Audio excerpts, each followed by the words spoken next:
Am I? I'll just have to stay.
Hello, everybody. Can you hear me?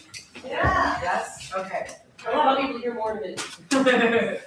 Hello, there we go. Hello, welcome today. My name is Asha Burkus. I am a poet and a teaching artist here in Tacoma. I currently serve as the programs director for a local literary arts nonprofit, Right 253. So I'm really delighted to be here to celebrate our students who've made it all the way to state finals. We'd love to welcome you all to the 2026 Washington State Poetry Out Loud Final Competition.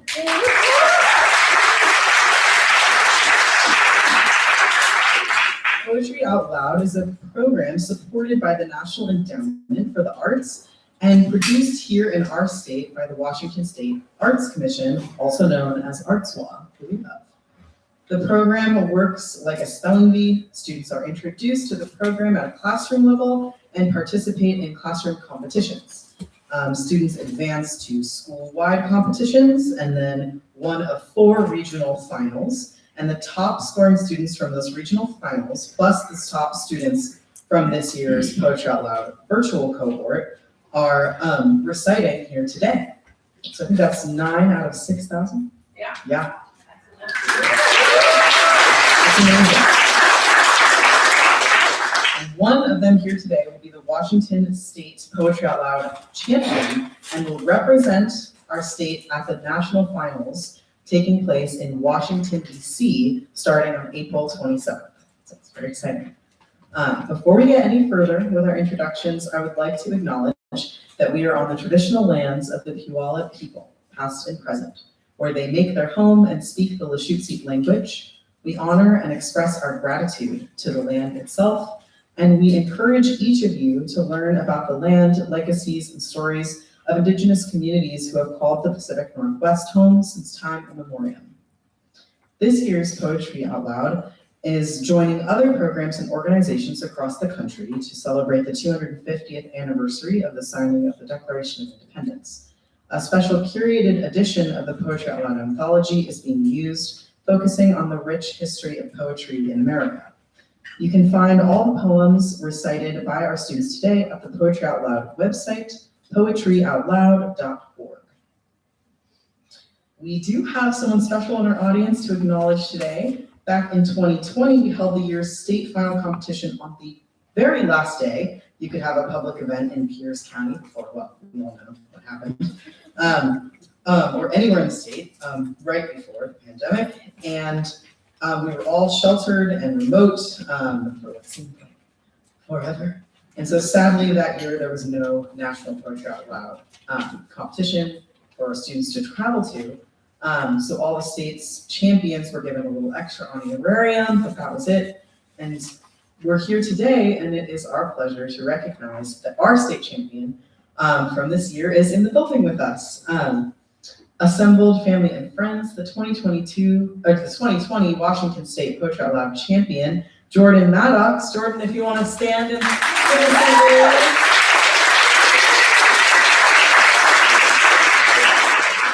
so glad you could be here today. I'm glad you could kind of honor your work at this competition. Today, we get to celebrate literature and the power of language as presented by 9 Washington students. They are in grades 9 through 12 and come from a wide variety of schools, from big comprehensive high schools, where almost every student is involved in Poetry Out Loud, to after-school groups and homeschooled students working independently through our virtual program. We'll be meeting these unique individuals shortly. First, we need to introduce the people supporting today's event. ArtsWA has invited a diverse group of artists and educators to score today's recitations. You can read more about each of them in your program booklet. I am pleased to introduce these outstanding individuals serving as Poetry Out Loud's state final judges. Not an easy job to do, judging. Judges, if you would please stand when I call your name so we can acknowledge you and give you some love. We have Praxia Apostle, an Associate Director of Secondary Education, English Language Arts at the Office of and the Superintendent of Public Instruction. We also have Catherine Nueva España, Washington State Arts Commissioner.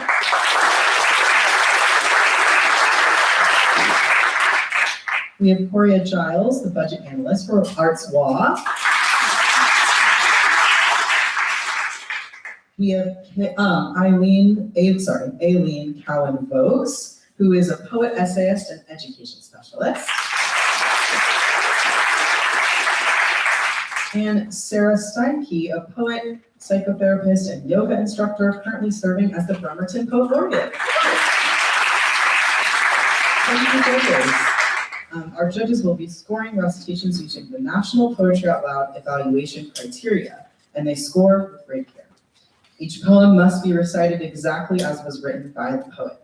An additional judge will be scoring today's recitations for accuracy, word by word. I am pleased to welcome Marissa Jacobson, a teacher from River Ridge High School in Lacey, who will be serving as our accuracy judge today. She will also be prompting any students who may need assistance with their recitation. Yeah, would you like to stand? Sorry. Thank you so much to our judges for your support and for all you do in the world of arts education. We really appreciate you all. Now, a few housekeeping things, as always. I want to remind everyone to turn off their cell phones. I turned mine off.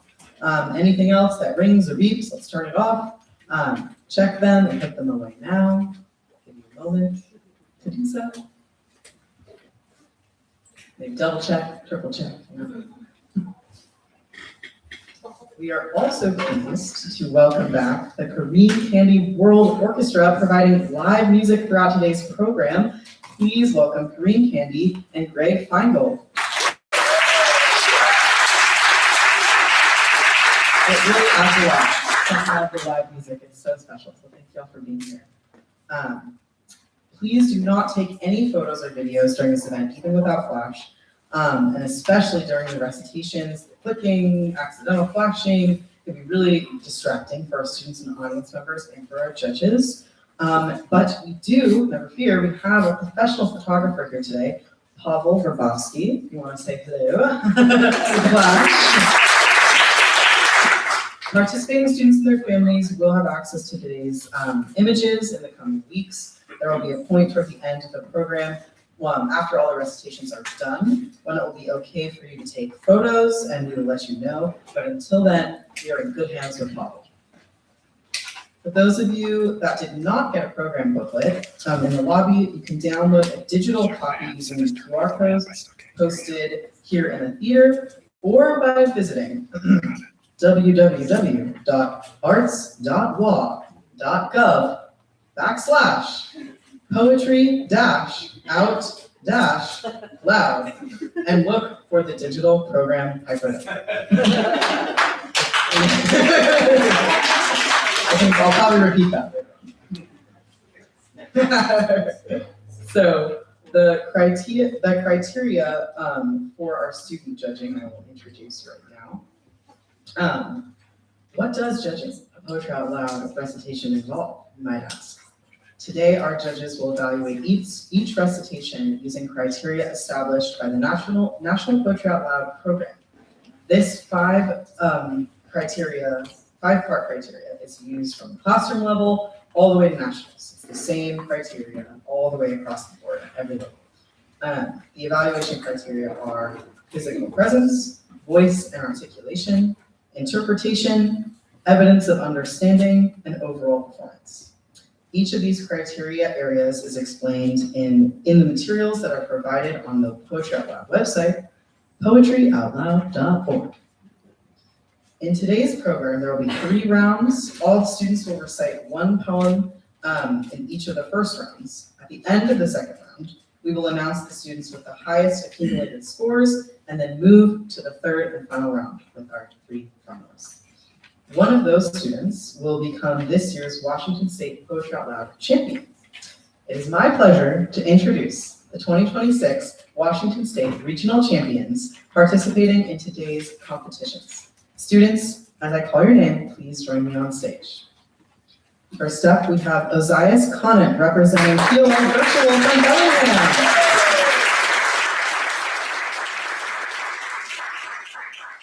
We have Vanessa Del Rio from Bickleton High School.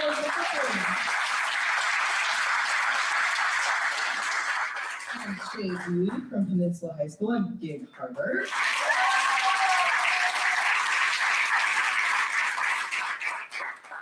And Ava Henry from Mount Spokane High School in Meade.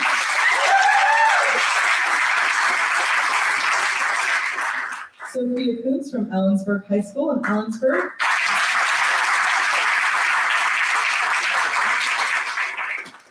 Sidra Marshall from Anacortes High School in Anacortes. Alexis Maddox from Meade High School in Spokane.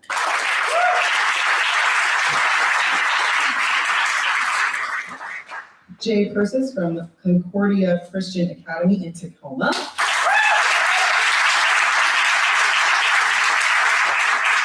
And Jay Talamo from Schoolicum High School in Bellingham.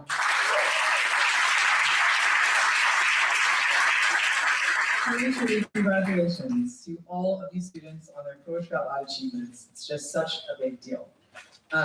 Students, take your seats again. Now that we've seen the faces.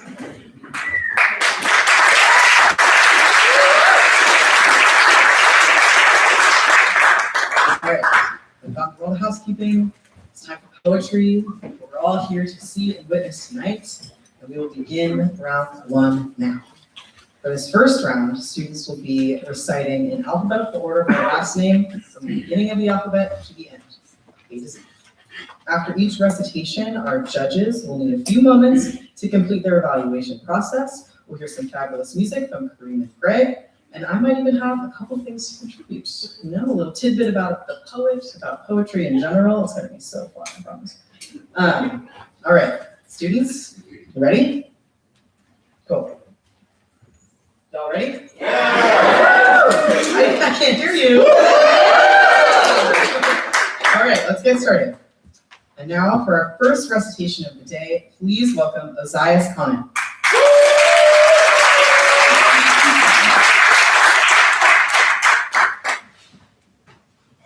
The Rubinstein Staccato Etude by R. Nathaniel Dett. Staccato, staccato, leggier agitato, in and out does the melody twist. Unique proposition is this composition, alas for the player who hasn't the wrist. Now in the dominant, theme ringing prominent, bass still repeating its one monotone. Double notes crying up, keyboard go flying, the change to the minor comes in like a groan. Without a cessation, a chaste modulation hastens it down to subdominant B. The melody, mellow-like, singing so cello-like, rises and falls in a wild ecstasy. Scarcely this finished, when chords all diminished, break loose in a pattern that comes down like rain. Pedal point wonder, rivaling thunder, now all is mad agitation again. Like laughter jolly begins the finale. Again does the cello its tone seem to lend. Diminuendo at molto crescendo. Ah, Rubinstein only could make such an end.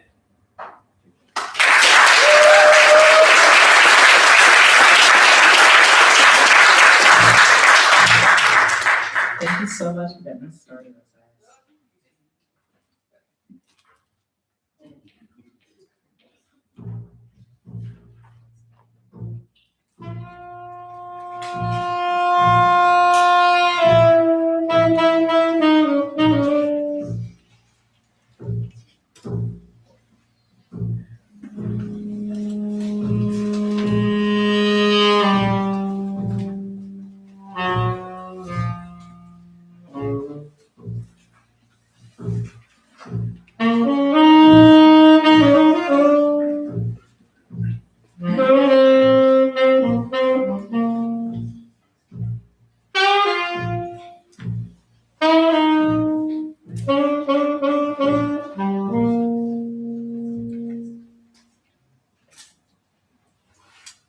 By the way, if you want to look up the text of a poem you heard or want more information about the evaluation criteria, all of that information is on the Poetry Out Loud website, which is simply poetryoutloud.org. This is also listed in your program. Because this year's anthology was curated to focus specifically on American poets, it contains the works of many whose voices we don't typically hear much about. So after each recitation, I will share a little bit about that poem's author. We just heard a poem by Robert Nathaniel Dett, who is considered a pioneer, innovator, and trailblazer in American music. Dett was an African-American composer, pianist, organist, choral conductor, and educator. During his lifetime, he was the leading Black composer known for his use of African-American folk songs and spirituals as the basis for choral and piano compositions in the 19th century romantic style for classical music. Next to the stage, we have Vanessa Del Rio.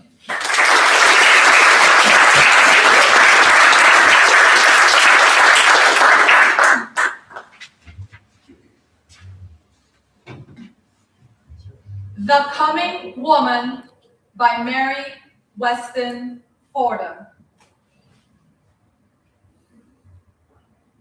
Just look, 'tis 6:15, love, and not even the fires are caught. Well, you know, I must be at the office. But as usual, the breakfast will be late. Now hurry and wake up the children and dress them as fast as you can. Poor dearies. I know they'll be tardy. Dear me, what a slow, pokey man. Have the tenderloin broiled nice and juicy. Have the toast browned and buttered all right. And be sure you settle the coffee. Be sure that the silver is bright. When ready, just run up and call me. At 8 to the office I go. Lest poverty, grim, should o'ertake us. 'Tis bread and butter, you know. The bottom from stocks may fall out. My bonds may get below par. Then surely, I seldom could spare you a nickel to buy a cigar. All ready? Now, while I'm eating, just bring up my meal to the door, then wash up the dishes, and mind now, have dinner promptly at 4. For tonight is our women's convention, and I must speak first, you know. The men veto us in private, but in public they shout that so. So, bye-bye. In case of a rap, love, before opening the door, you must look. Oh, how could a civilized woman exist without a man cook?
Little is known about the life of Mary Weston Fordham, a free African-American poet from a relatively affluent family. She bravely ran her own school during the Civil War and was hired in 1865 as a teacher by the American Missionary Association. She taught during Reconstruction at the Saxon School in Charleston, South Carolina. Let me take this opportunity to share with you a little more about the Washington State Arts Commission.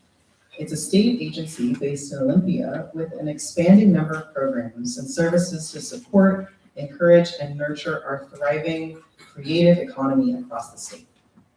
It was one of the country's first state art agencies when it was established in 1961, which I think is really cool. ArtsWA makes investments in the arts across the state providing grants to art organizations, both large and small, including the one I work for, supporting arts and education, managing a significant public arts program, launching such initiatives, innovative programs as creative districts, wellness arts in the military, and the Tribal Cultural Affairs program.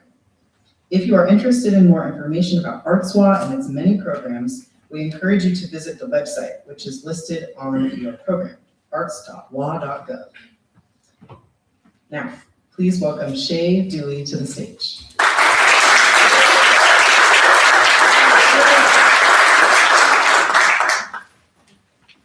With the Lark by Paul Laurence Dunbar. Night is for sorrow, and dawn is for joy. Chasing the troubles that fret and annoy, darkness for sighing, and daylight for song. Cheery and chaste, the strain heartfelt and strong. All through the night, though I moan in the dark, I wake in the morning to sing with the lark. Deep in the midnight, the rain whips the leaves. Softly and sadly, the wood spirit grieves. But when the first hue of dawn tints the sky, I shall shake out my wings like the birds and be dry.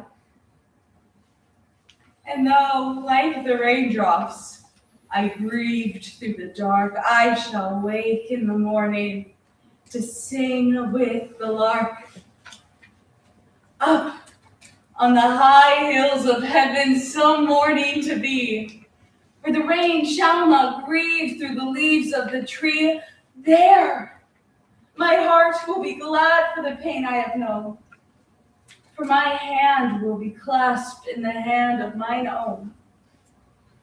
And though life has been hard, and death's pathway been dark, I shall wake in the morning to sing with the lark.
Paul Laurence Dunbar was born on June 27, 1872, in Dayton, Ohio, to parents who had been enslaved in Kentucky before the American Civil War.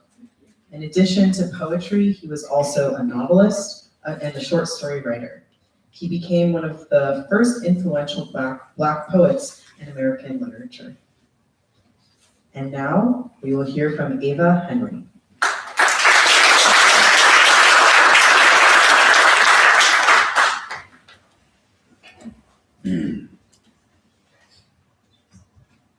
The Widow's Lament in Springtime by William Carlos Williams. Sorrow is my own yard, where the new grass flames as it has flamed often before, but not with the cold fire that closes round me this year.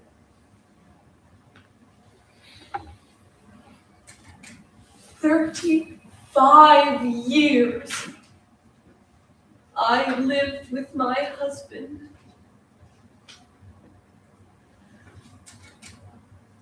The plum tree is white today, with masses of flowers. Masses of flowers load the cherry branches and color some bushes yellow and some red.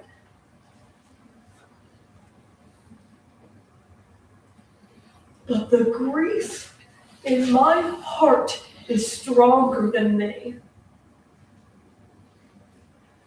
For though they were my joy formerly,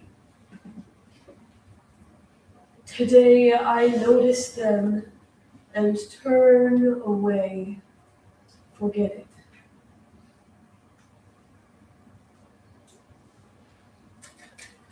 Today my son told me that in the meadows, at the edge of the heavy woods in the distance, he saw trees of white flowers. I feel that I would like to go there and fall into those flowers and sink into the marsh near.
Next to the stage, we have Sidra Marshall.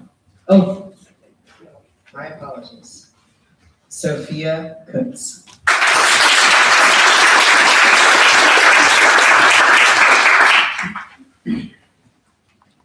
Conscience by Henry David Thoreau. Conscience is instinct bred in the house. Feeling and thinking propagate the sin by an unnatural breathing in and in. I say turn it outdoors, into the moors. I love a life whose plot is simple and does not thicken with every pimple. A soul so sound, no sickly conscience finds it, that makes the universe no worse than it finds it. I love an earnest soul, whose mighty joy, sorrow, are not drowned in a pool and brought to life tomorrow, that lives one tragedy, and not 70.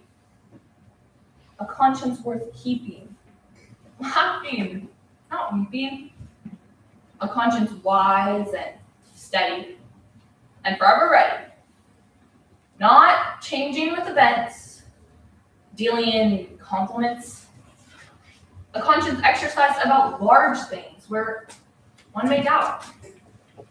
I love a soul not all of wood, predestinated to be good, but true to the backbone, unto itself alone, and false to none. born to its own affairs, its own joys, and its own cares, by whom the work which God begun is finished, and not undone, taken up where he left off, whether to worship or to scoff. If not good, why then evil? If not good God, the devil. Goodness, you hypocrite! Come out of that, live your life, do your work, then take your hat. I have no patience towards such conscientious cowards. Give me simple, laboring folk who love their work, whose virtue is a song to cheer God along.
Henry David Thoreau, 1817 to 1862, is recognized as an important contributor to the American literary and philosophical movement known as New England Transcendentalism. His essays, books, and poems weave together two central themes over the course of his intellectual career: nature and the conduct of life. In many of his works, Thoreau brought his spiritual interpretations of nature to bear on how people live or ought to live their lives. Next up to the stage, we have Sidra Marshall.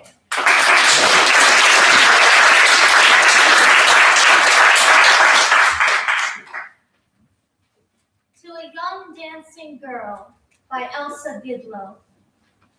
Golden-eyed girl, do you see what I see? Do you see behind the veil that life laughs through? Golden-eyed girl, I would like to laugh with you. But my veil is torn and I see things pass like shadows in the depths of a crystal glass. Golden-eyed girl, you are young as springtime. Your great eyes are dreamful, your rare lips sweet. Shadows matter little to youth with dancing feet. All of life's skeletons wear gay dresses, and youth is deceived by even death's caresses.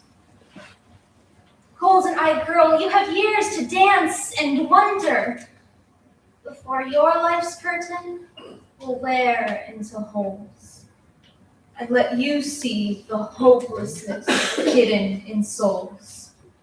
You have many moons of laughter, many years to go before you'll learn how heavy dancing feet can grow.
Elsa Gidlow, 1898 to 1986, was a British-born Canadian-American poet, freelance journalist, philosopher, and humanitarian. She is best known for writing On a Gray Thread in 1923, the first volume of openly lesbian love poetry published in North America. Completed just before her death, her autobiography, Elsa, I Come With My Songs, 1986, recounts her life story. It is the first complete life autobiography of someone who identifies as a lesbian, published with the author's real name rather than employing a pseudonym. Up next to the stage, we have Alexis Maddox.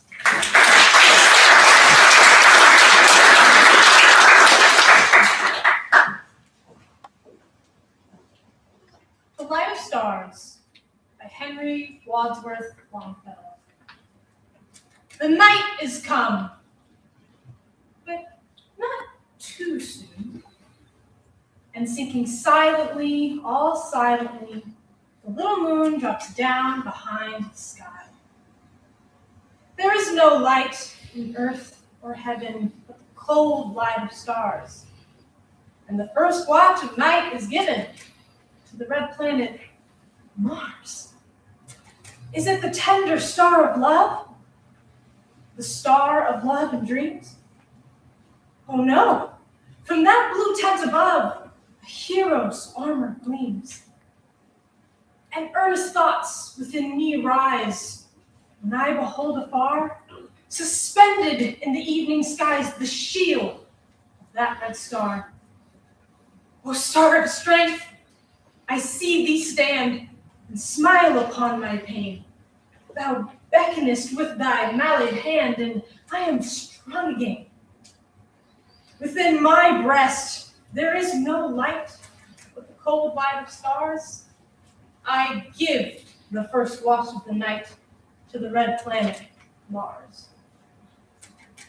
The star of the unconquered will, he rises in my breast, serene and resolute, and still, and calm and self-possessed. And thou too, whosoe'er thou art, that readest this brief song, as one by one thy hopes depart, be resolute and calm. Oh, fear not in a world like this, and thou shalt know ere long, know how sublime a thing it is to suffer and be strong.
Henry Wadsworth Longfellow was one of the most widely known and best-loved American poets of the 19th century. He achieved a level of national and international prominence previously unequaled in the literary history of the United States, and is one of the few American writers honored in the Poets' Corner of Westminster Abbey. In fact, he is believed to be the first, as his bust was installed there in 1884. Poems such as Paul Revere's Ride, Evangeline, and Song of Life were mainstays for school curricula, long remembered by generations of readers who studied them as children. Please welcome to the stage, Jay Persis.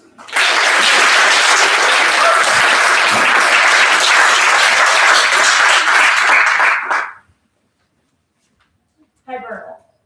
My Babette Deutsch. The park is winter plucked. The sky and the gray pavement show a sheeted face. The colored stare of one who had to die. Now, when men sweat, shoveling muddy snow or heaving ice, they know the helpless sweat that will not wet them twice. They know the staggering heart, the smothered breath that stand between this knowing and the end. Though they must drag a net of heavy hours about their straining limbs, though they behold love like a pillar of cloud, a pillar of fire, this net will break before they tire. This cloud, this flame will vanish and be cold. Men think of this who limp against the wind that freezes hate and sucks at their desire. Winter is on us now and will return. Soiled snows will choke the city streets again. Bleak twilights dull the windows as before. Dark, hurrying crowds push towards lit rooms in vain. One day, we shall not kiss or quarrel anymore.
Poet, novelist, editor, and critic Babette Deutsch was born and lived much of her life in New York City.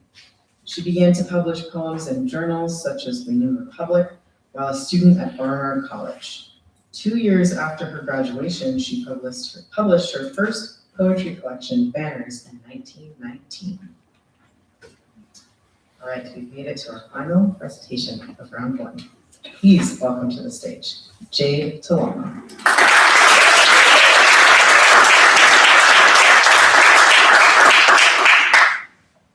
Militants to Certain Other Women by Catherine Ralston Fisher. You who pass coldly by when the police rush upon us, when they wrench away our banners, beautiful banners, whose colors cry a demand for liberty. You who criticize or condemn, declaring you believe in suffrage, worked for it in your state, and your mother knew Susan B. Anthony. Can you think in terms of a nation? Could you die or face ridicule for your belief, for the freedom of women, for your freedom we are fighting, for your safety we face danger, bear torture. For your honor endure untellable insult. To win democracy, for you we defend the banners of democracy, till our banners and our bodies are flung together on the pavement. Waiting at the gates of government, we have made of our weariness a symbol of women's long wait for justice. We have borne the hunger and hardship of prison to open people's eyes to men's determination to imprison the power of women. You women who pass coldly by, do you imagine your freedom is coming as a summer wind blows over fields? Slowly it has advanced by a 60 years war. Those who have fought in it have not forgotten. And that war is not won. Strongly entrenched, the foe sits plotting. Close to his lines, our banners fly, signaling where to direct the fire. Greater forces are needed, reserves and recruits. Are you for winning or for waiting? Women who watch the banners go down. Women who say suffrage is coming while suffrage goes by you into Prusia. Case to be content with applauding speeches and praising politicians. Patience is shameful. Awake, rise, and act.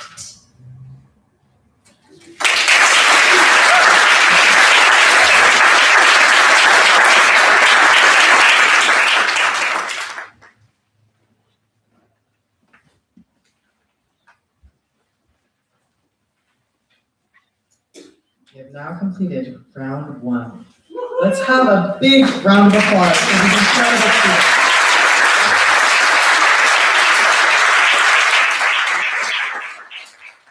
We're going to get into our intermission in just a moment, but just a few quick announcements. If you are a social media kind of person, we've got some hashtags for you. If you want to tell your friends where you are today, what you're up to, use hashtag POL26 and hashtag ArtsWA in your posts. The Tacoma Little Theatre will have its concessions area open in the lobby if you need a refreshment. Just mind the time. Students, please stay where you are for a moment so we can check in with you briefly. And audience, during intermission, enjoy the music of Green Candy and Greg Feingold. And don't forget, round two will begin in 15 minutes. Thank you very much.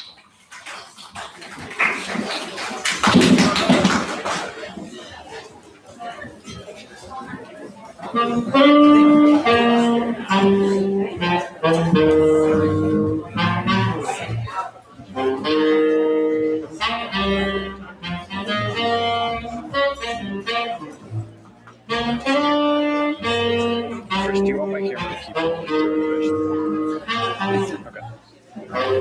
Just want to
I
tell you the same, but I figure you have a pretty clear view of where I am right now.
Hello, everybody. Hello. Hi. Welcome back. I hope you had a good day. Thank you for, wrong page. If you happen to use your phone during intermission, just a quick reminder to make sure that we turn the thing off again. Take a moment. Be sure it's off. Fabulous, thank you. Before we begin round two, we are pleased to welcome our special guest this afternoon. Derek Sheffield is the 2025 to 2027 Washington State Poet Laureate. Hailing from the Wenatchee Valley, Sheffield is the author of Not for Luck, selected for Wheelbarrow Book Poetry Prize, and Through the Second Skin, which was the runner-up for the Emily Dickinson First Book Award. He's the co-editor of Cascadia Field Guide, Art Ecology Poetry, which won the 2024 State Book Award. The first in his family to attend college, Sheffield is now on the English faculty at Wenatchee Valley College and is the poetry editor of Terrain.org. When he's not crafting poems, Derek is teaching his beloved Northwest nature writing class, where he has shared his passion for the outdoors with students for the past 20 years. Students, family, and friends, it is my great pleasure to welcome to the stage our Washington State Poet Laureate, Derek Sheffield.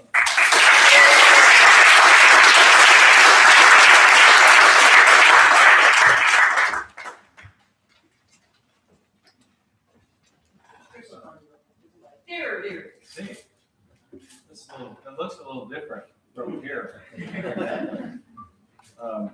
So Judy, thank you so much for inviting me to be here with all of you today. It's a real pleasure. Congratulations to you all and listening to you, enjoying your poems, and marveling at the performances. And also to Jordan, was it the past champion? This one, there, right there. Good. Thanks for coming back to this. And our Poetry Forward, we've got a couple of the finalists for the Poetry Forward competition here too. So congratulations to you all.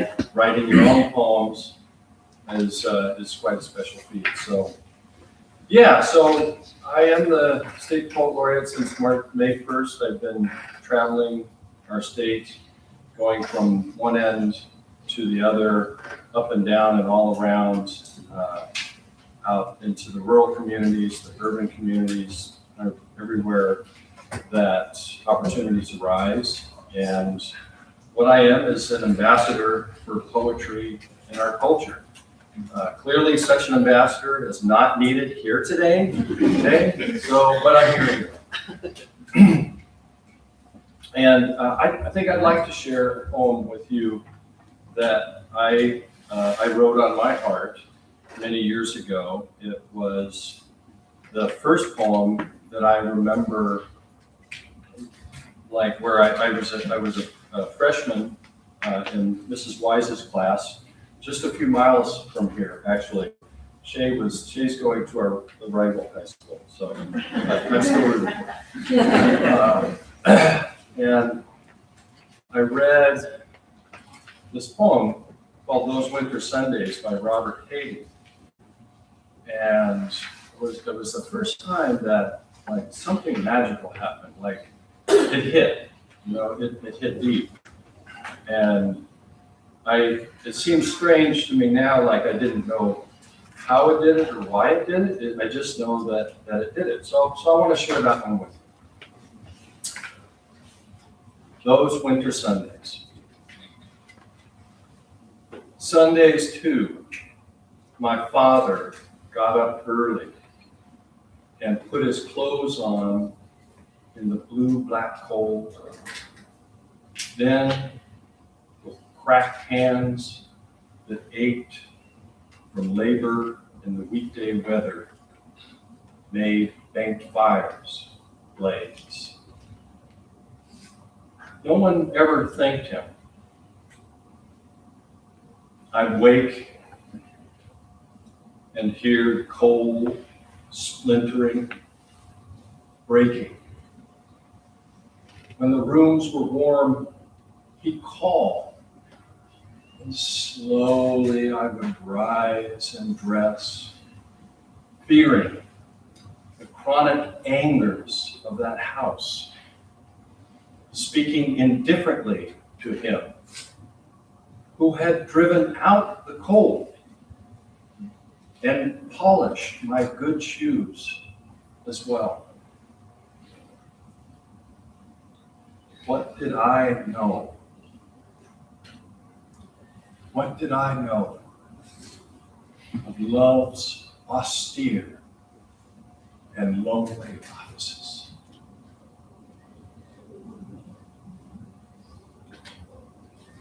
And I think what I love about poetry, looking back on a life spent making and reading and being in the company of poems, there's many things to love about it, but one of the things that it does is it helps me understand how I'm in relationship with others. That poem, I didn't know it at the time, but it was telling me something about the nature of my own childhood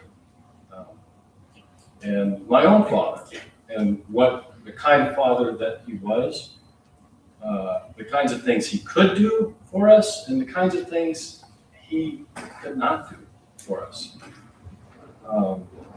And I think that builds empathy. And so poetry and relationship, poetry as it helps us understand a relationship to others in the great human family, and the other beings that we share this place with, how to be in relationship with this place. And also the pursuit of poetry for me is about getting better. I think listening to your poems today, you hear that from an individual perspective, but you also hear it from a social perspective. Whenever we other each other, whenever people are told they don't have a voice or they're excluded, poetry is that special kind of singing that says, no, not true. We do have a voice. We are here. We shall overcome. And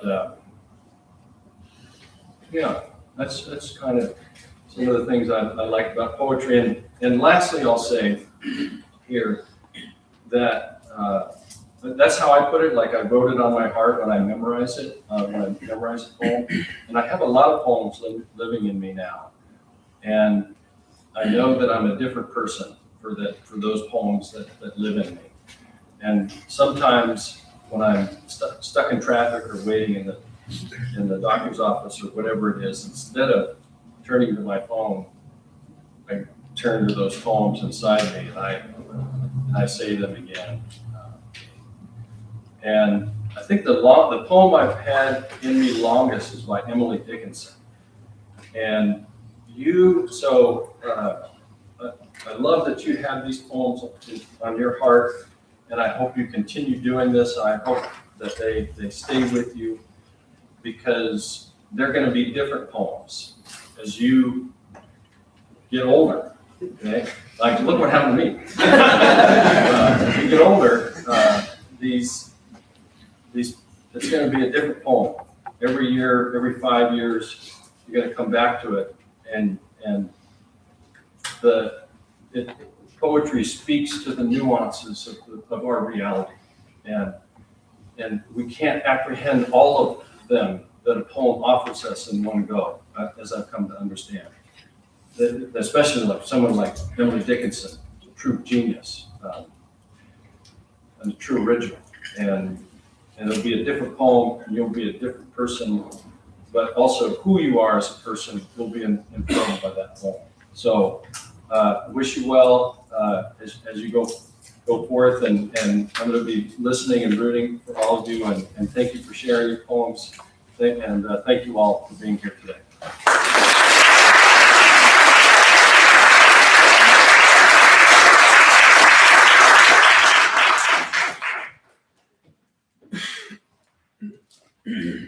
so much for joining us today, Derek. It's such a pleasure to hear from you and to have you share your passion for poetry with our students in our audience today. And now it's time for round 2. All right. We'll hear our students recite their second poem. In this round, students will be presented in alphabetical order by last name again, but this time starting in the middle of the alphabet, M to Z, and then going back A through L, our greatest minds on this case. At the end of this round, we'll find out who is going on to our round 3, our 3 finalists. So to begin our round 2, please welcome back to the stage, Sidra Marshall.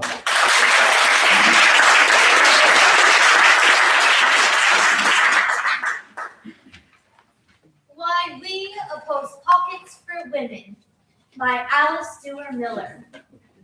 1. Because pockets are not a natural right. 2.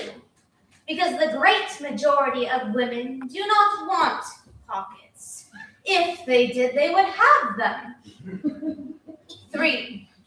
Because whenever women have had pockets, they have not used them. 4. Because women are required to carry enough things as it is, without the additional burden of pockets. 5. Because it would make dissension between husband and wife as to whose pockets were to be filled. 6. Because it would destroy man's chivalry toward woman if he did not have to carry all her things in his pockets. 7. Because men are men, and women are women. We must not fly in the face of nature. 8. Because pockets have been used by men to carry tobacco, pipes, whiskey flasks, chewing gum, and compromising letters. We see no reason to suppose that women would use them more wisely.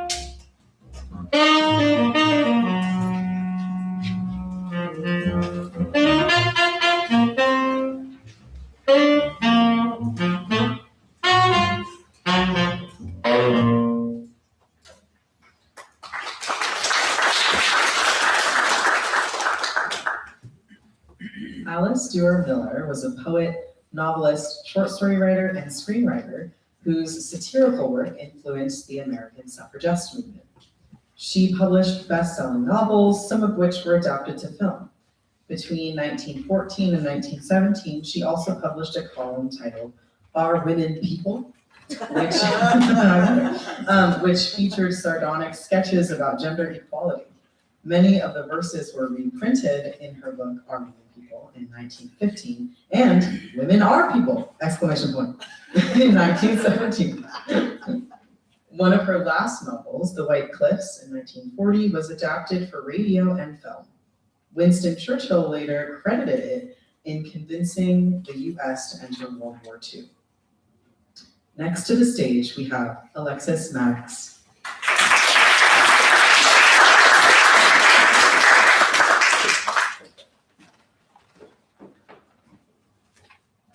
Becoming Woman by Mary Weston Fordham. Just look, just 6:15, love, and not even the fires are caught. Well, you know I must be at the office, but as usual, the breakfast will late. Now, hurry and wake up the children and dress them as fast as you can. Poor dearies, I know they'll be tardy. Dear me, what a slow, pokey man. Have the tenderloin broiled nice and juicy. Have the toast browned and buttered all right. And be sure you settle the coffee. Be sure that the silver is right. When ready, just run up and call me. At 8 to the office I go. Lest Harvey, grim, should overtake us, 'tis bread and butter, you know. The bottom from stocks may fall out. My bonds may get below par. Then surely I seldom could spare you a nickel to buy a cigar. All ready? Now while I'm eating, just bring up my wheel to the door. Then wash up the dishes and mind now have dinner promptly at 4. For tonight is our women's convention, and I'm to speak first. You know, the men veto us in private, but in public they shout, "That's so!" So, bye-bye in case of a rap, love. Before opening the door, you must look. Oh! How could a civilized woman exist without a man cook?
Yes, hello. Somewhere. You might find it interesting to note that poetry predates written language itself. Before the invention of writing systems, poetry was an oral tradition passed down through generations as a way to share stories, preserve cultural heritage, and communicate important messages. The origins of poetry can be traced back to ancient civilizations such as Mesopotamia, Egypt, Greece, and China. These early poets crafted verses that celebrated the gods, honored heroes, and explored the mysteries of the world. And that's what I tell my students when they're worried about their spelling. Please welcome back to the stage, Jay Persis.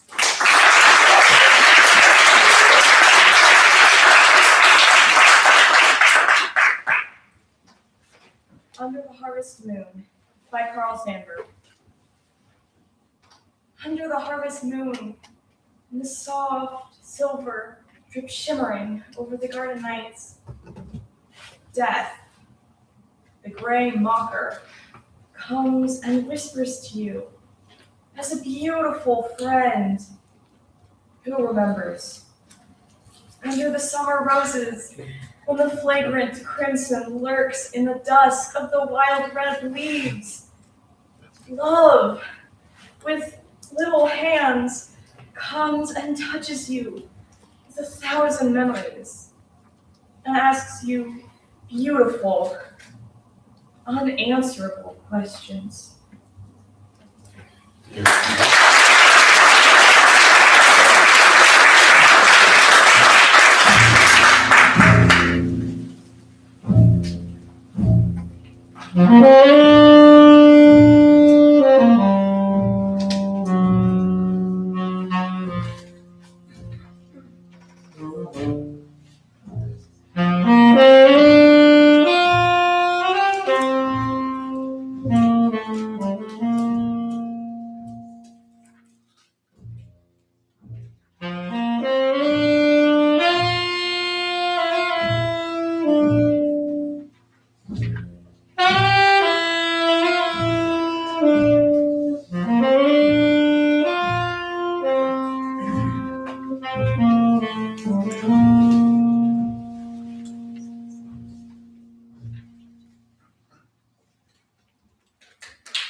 Sandburg, born in 1878 and lived till 1967, was born into a poor family in Galesburg, Illinois. In his youth, he worked many odd jobs before serving in the 6th Illinois Infantry in Puerto Rico during the Spanish-American War. Trying to write briefly about Carl Sandburg, said a friend of the poet, is like trying to picture the Grand Canyon in one black and white snapshot. Welcome back to the stage, Jade Talomo.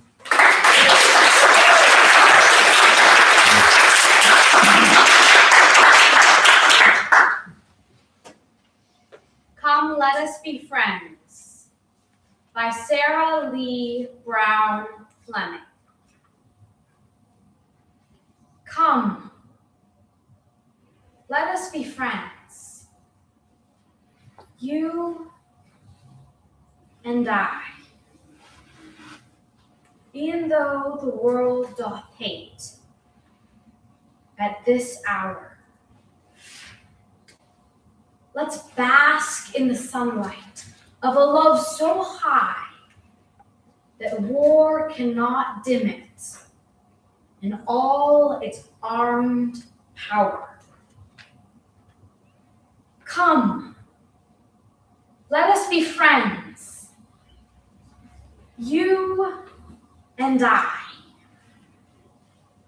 The world hath her surplus of hatred today.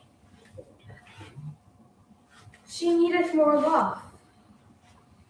See, she droops with a sigh, where her access doth slant in the sky far away.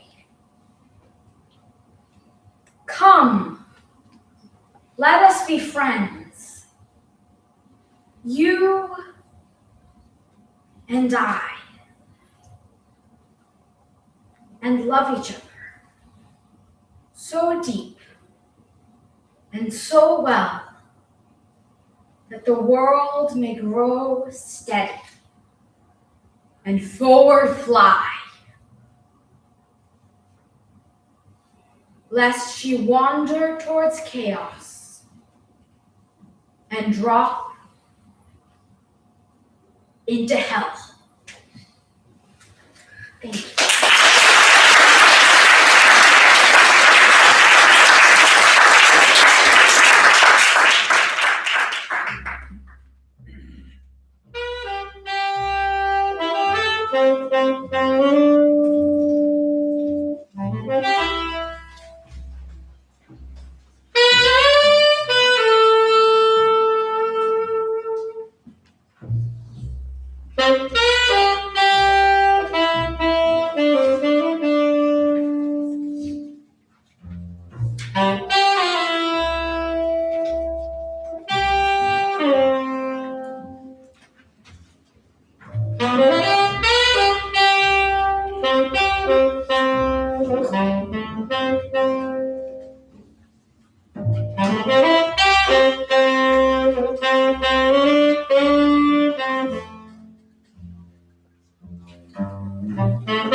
Sarah Lee Brown Fleming was an American educator, social and community activist, playwright, poet, novelist, and the first African-American teacher in the Brooklyn school system. Her most notable published work is the novel Hope's Highway and Clouds and Sunshine.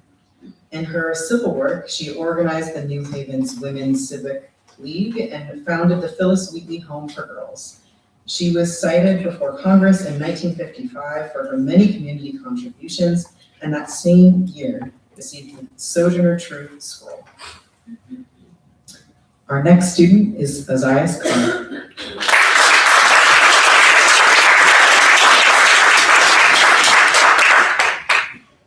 On Children by Khalil Gibran. And a woman who held a babe against her bosom said, "Speak to us of children." And he said, "Your children are not your children. They are the sons and daughters of life's longing for itself. They come through you, but not from you. And though they are with you, yet they belong not to you. You may give them your love, but not your thoughts, for they have their own thoughts. You may house their bodies, but not their souls, for their souls dwell in the house of tomorrow, which you cannot visit, not even in your dreams. You may strive to be like them, but seek not to make them like you, for life goes not backward, nor tarries with yesterday. You are the bows from which your children, as living arrows, are sent forth. The archer sees the mark upon the path of the infinite, and he bends you with his might, that his arrows may go swift and far. Let your bending in the archer's hand be for gladness. For even as he loves the arrow that flies, so he loves also the bow that is stable. Thank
Khalil Gibran, born in 1883, is considered himself to be mainly a painter. He lived most of his life in the United States. Gibran was a key figure in the Romantic movement that transformed Arabic literature in the first half of the 20th century.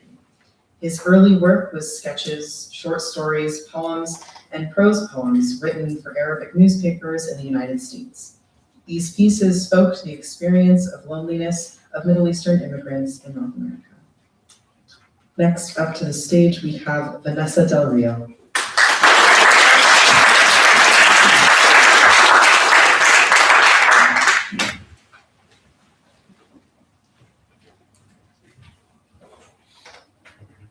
Haunted Houses by Henry Wadsworth Longfellow.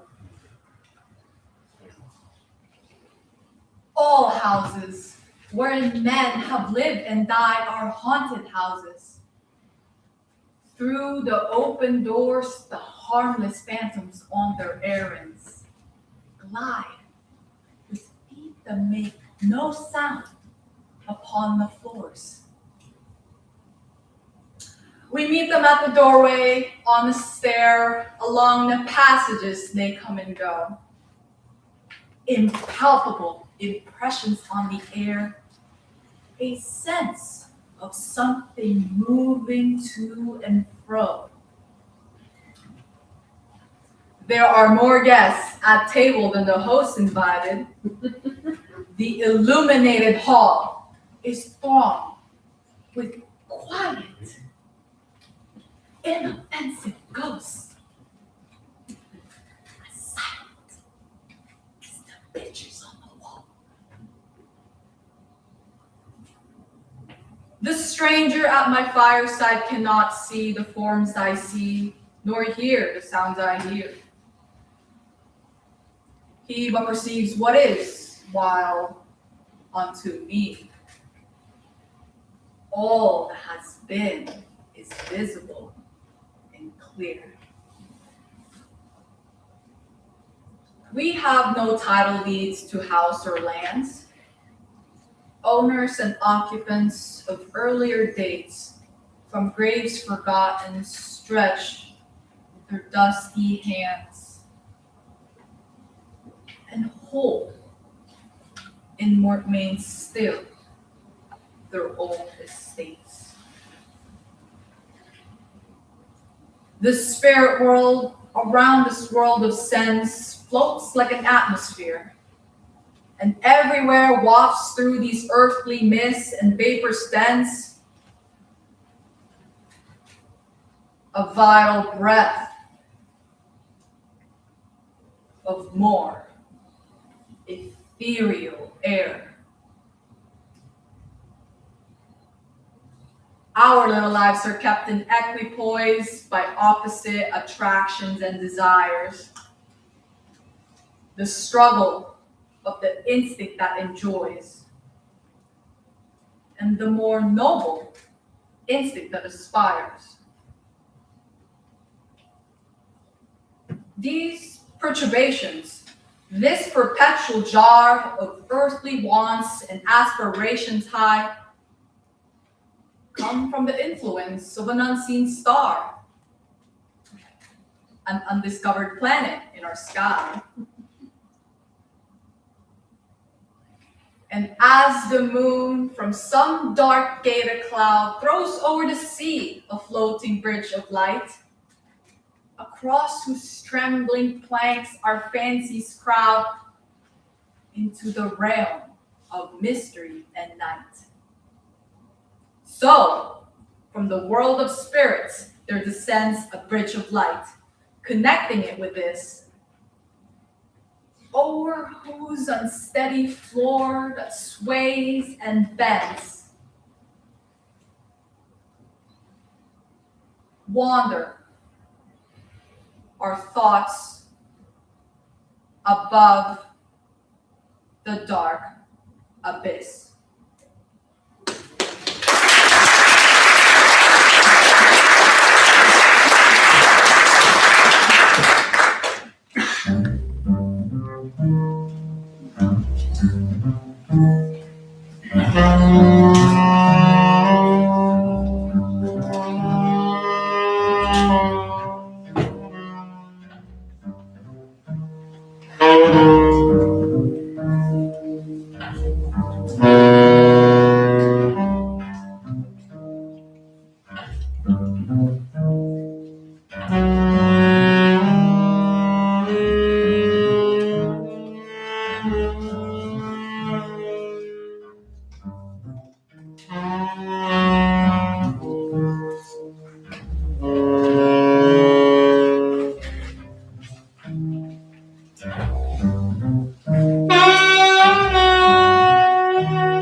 Got a unique bit of language trivia you can use to amaze people at your next gathering. The word unfriend first appeared in a 1275 medieval poem titled Bert by Layamon. Consideringly, this is also the same poem in which the word mortal first appears. That's wild. As if that weren't enough. Bert is also the first English poem to introduce the character of King Arthur and his Knights of the Round Table. That is quite an achievement for one poem. All right, let's welcome back to the stage, Shay Dewey.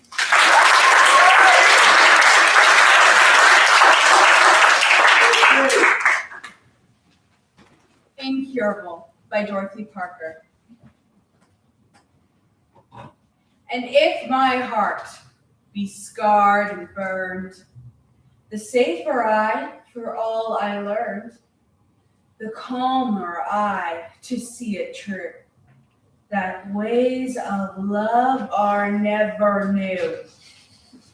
The love that sets you daft and dazed is every love that ever blazed. The happier I to fathom this, a kiss is every other kiss. The reckless vow, the lovely name. When Helen walked, where spoke the same. The weighted breast, the grinding woe, when Phaon fled wherever so. Oh, it is sure, as it is sad, that any lad is every lad. And what's a girl to dare implore her dear be hers forevermore? Though he be tried, and he be bold, and swearing death should he be cold, he'll run the path the others went. But you, my sweet, are different.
Dorothy Parker, 1893 to 1967, was an American short story writer, poet, screenwriter, and critic known for her witty remarks. She was one of the founders of the Algonquin Round Table, an informal, renowned group of New York City writers, critics, and actors, including Parker, Robert Benchley, and Alexander Woolcott, who met daily for lunch at the Algonquin Hotel in the 1920s.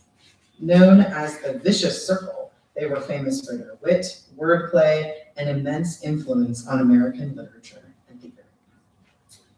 Next, we have Ava Henley.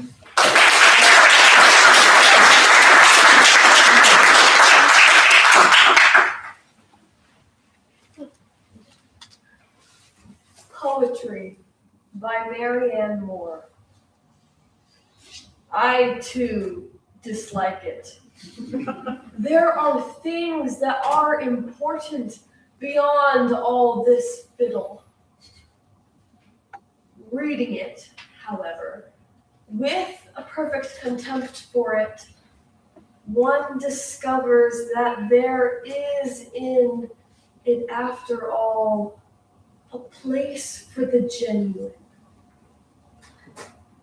Hands that can grasp, eyes that can dilate, hair that can rise if it must. These things are important, not because a high-sounding interpretation can be put upon them, but because they are useful. When they become so derivative as to become unintelligible, the same thing may be said for all of us, that we do not admire what we cannot understand. The bat holding on upside down or in quest of something to eat, elephants pushing, a wild horse taking a roll, a tireless wolf under a tree. The immovable critic twinkling his skin like a horse that feels a flea. The baseball fan, the statistician, case after case, could be cited, did one wish it. Nor is it valid to discriminate against business documents and school books. All these phenomena are important. One must make a distinction, however. When dragged into prominence by half poets, the result is not poetry. Nor till the autocrats among us can be literalists of the imagination, above insolence and triviality, and can present for inspection imaginary gardens with real toads in them. Shall we have it? In the meantime, if you demand, on the one hand, in defiance of their opinion, the raw material of poetry in all its rawness, and that which is on the other hand genuine, then you are interested in poetry.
Marianne Moore, 1887 to 1972, is considered among American literature's foremost poets. Her poetry is characterized by linguistic precision, keen and probing descriptions, and acute observations of people, places, animals, and art. Her poems often reflect her preoccupation with relationships between the common and the uncommon, advocates discipline in both art and life, and espouse restraint, modesty, and humor. Now, for our final recitation of round 2, please welcome Sophia Prince.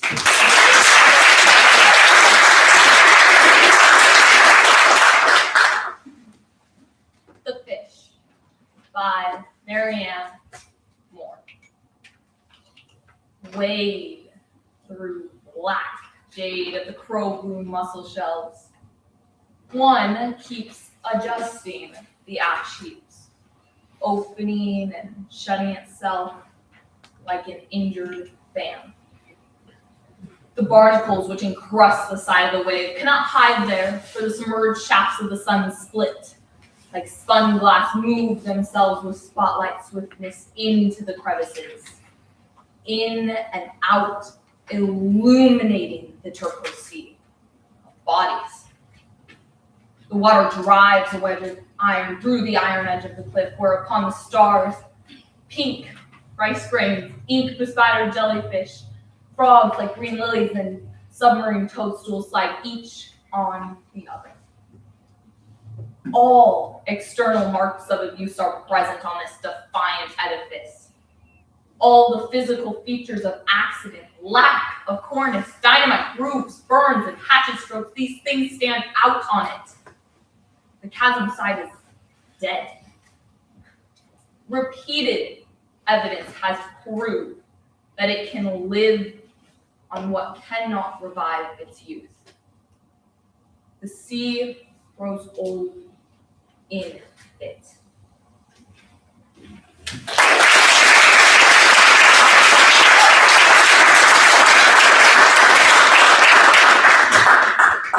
Congratulations, students. We have completed round 2.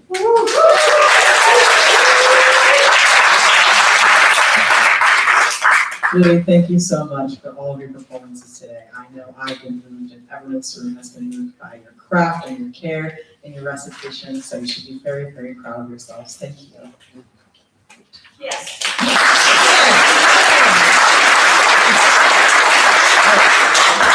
Our staff will now be busily checking and double checking the scores before we announce the students who will recite in the final round.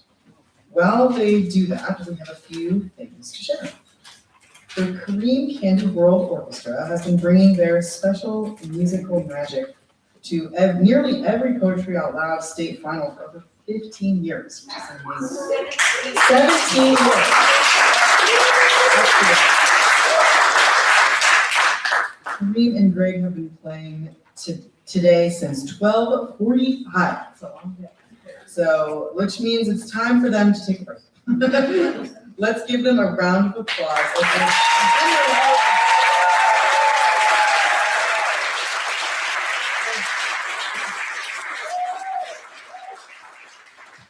We'll be back for round 3. We are all excited to cheer on these impressive students today. These are 9 out of over 6,000 students statewide who participated in the program this year. Let's have another round of applause.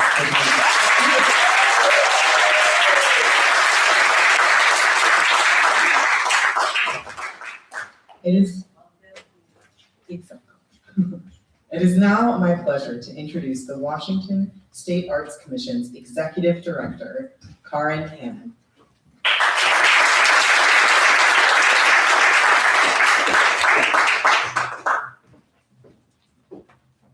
All right. Hello, everybody. Good to see you. And thank you, Asha.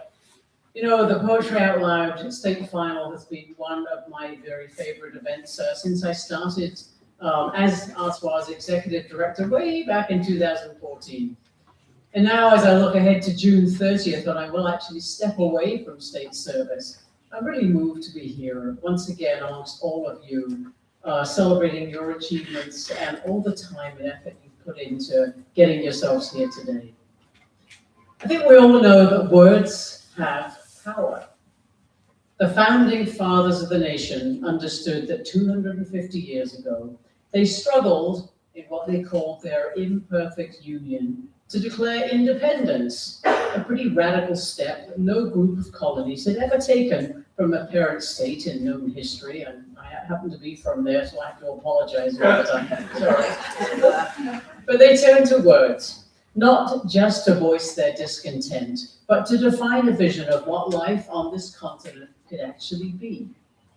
Thomas Jefferson noticed and noted that the object of the Declaration was not to find new principles, but to place the common sense of the subject before mankind in terms so plain and firm as to command their assent. So what is poetry, if not that exact commanding use of language? It is thoughts and its emotions distilled down to their very essence. And today we have heard excellent words, interpreted anew. Whether penned by the famous or the little known, the poems have been embraced by our talented and passionate youth that sit over here today. And they represent students from every corner of our state. And witnessing this, for me, is nothing short of hopeful and inspiring. And gosh knows we need that today. So at the Washington State Arts Commission, ArtsWA, Our mission is to be a catalyst for the arts. We work to advance the role of creativity in the lives of individuals and communities statewide, and that work takes many forms. We focus on public impact, for example, through programs such as our Art in Public Places program, that's the State Public Art Program, Creative District Certification, our folk and traditional arts program known as ArtsWA Cultures. And we also focus on supporting our communities, large and small, statewide, through our work with grants to organizations, our Wellness, Arts in the Military program, and our Tribal Cultural Affairs program, which is, by the way, the first of its kind in the nation. We also focus on supporting a literary legacy, and that is where things like the Washington State Poet Laureate, thank you, Derek, and of course the events today sort of really illustrate that. Now, the work is only possible, though, through the work of and the support of funding by ArtsWA, by the governor, by our state legislature, and the National Endowment for the Arts. And as executive director, a large part of my role as I move around the state is to make people really see what they are investing in. To me, arts and education and arts education is one of the most vital investments that we can make. To see its impact, you need just to look at the dedication and courage and artistry of the young people right here who have been visiting our stage. So in a few moments, Asha will announce our top scoring students who will be advancing to our third and final round. And one of you, will become the 2026 Poetry Out Loud Washington State champion. And that student will carry the spirit of the thousands of Washingtonians who have participated in this program this year, and that they will carry that spirit all the way to the national competition in Washington, D.C. this May. So my thanks to the Tacoma Little Theatre and to Chris Surface for being such a wonderful home for this event. I mean, what a great space this is, right?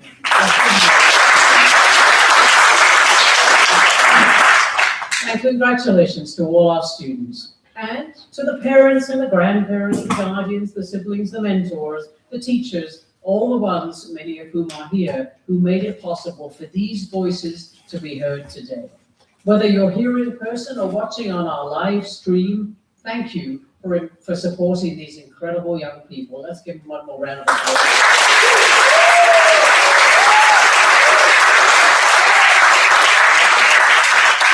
So lastly, and to close, to the students, thank you for sharing your appreciation of this really beautiful tradition. You have shown us today that poetry still carries the power and always will carry the power to convey deep meaning and emotional resonance. So thank you for inspiring us all.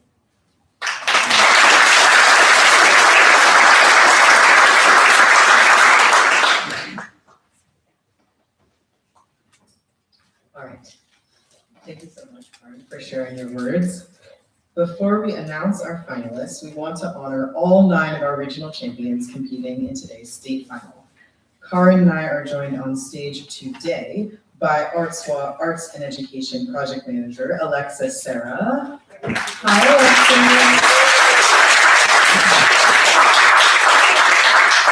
Alexis. Families and friends, we are okay with photos during this section, so please feel free.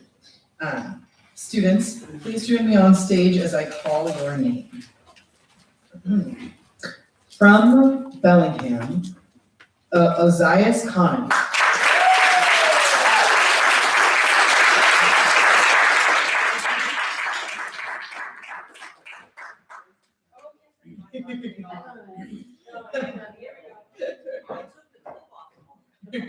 Please stand by.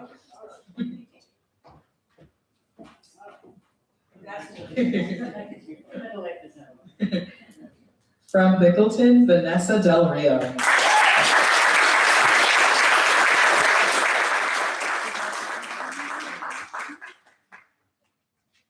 From Gig Harbor, Shay Dooley.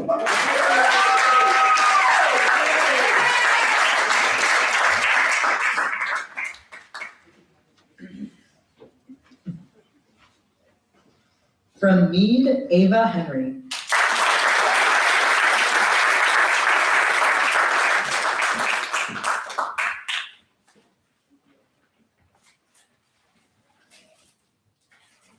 From Ellensburg, Sophia Kuntz.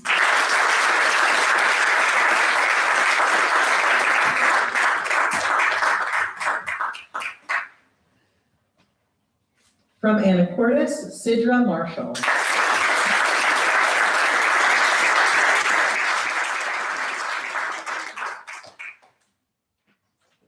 From Spokane, Alexis Maddox.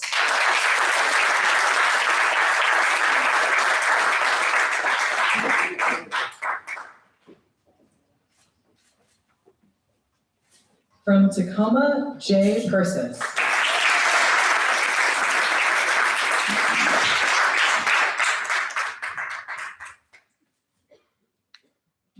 And from Bellingham, Jade Talamo.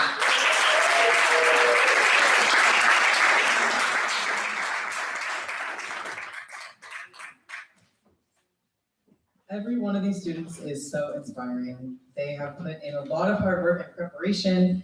They all did excellent work up here. And regardless of who goes on to round 3, this whole group deserves probably not the last, but one more round of applause.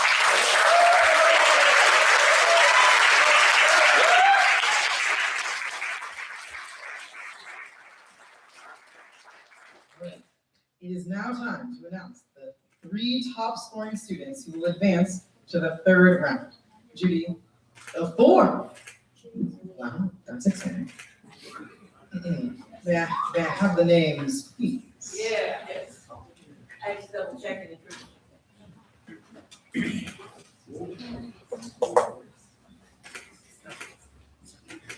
These names are not in scoring order. They are not in alphabetical order. They are in a random order. Students, if I call your name, please step forward and stay standing forward. All right. From Anacortes, Sidra Marshall.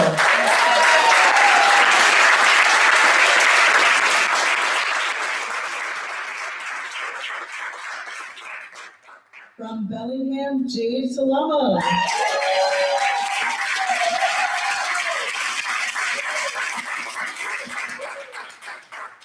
From Spokane, Alexis Maddox.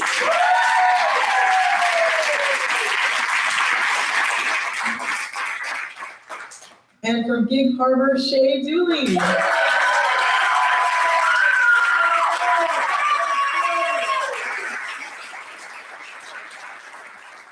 Everyone, here are our 4 finalists. Let's give them another round of applause.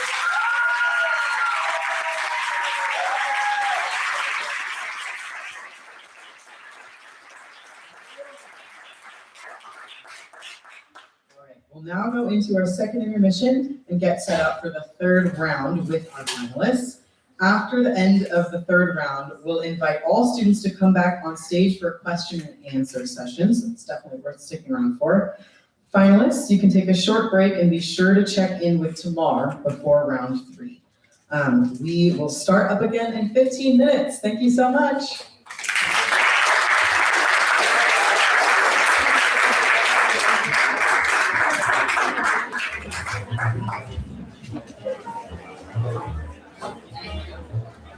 Thank you, Jen.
You were amazing, by the way.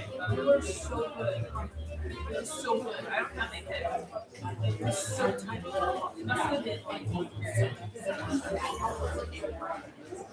so fun to watch. Yeah, it's so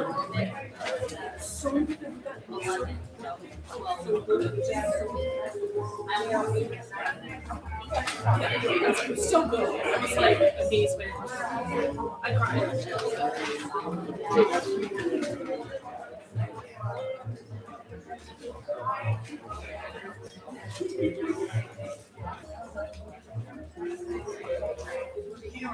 I think so, yeah.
Maybe, yeah.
I'll go.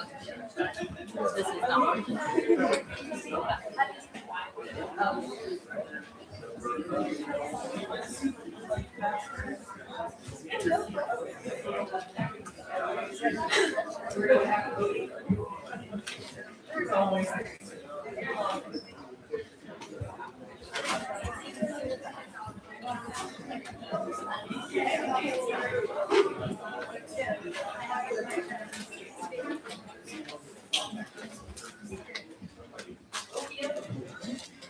Welcome back, everyone.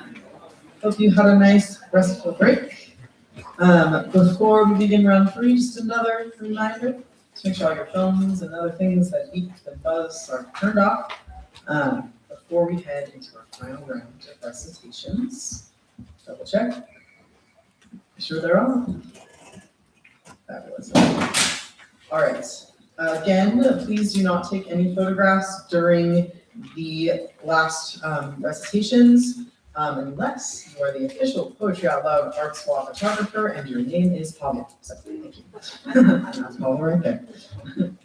We have originally scheduled a second special guest to share with us today, the Seattle Youth Poet Laureate, Asante Al-Fadil, but unfortunately, they're sick today and had to withdraw at the last moment due to illness. So I know you will join me in wishing her a speedy path to health and recovery, and wish you could be here with us today. Seattle Youth Poet Laureate is part of the Youth Poetry Fellowship Program of Seattle Arts and Lectures. Every spring, they open applications for youth to apply to be part of next year's fellowship. If you are interested in Seattle Arts and Lectures, many excellent programs, you can find information at lectures.org. It is now my pleasure to begin the final round of our competition today by introducing Sidra Marshall.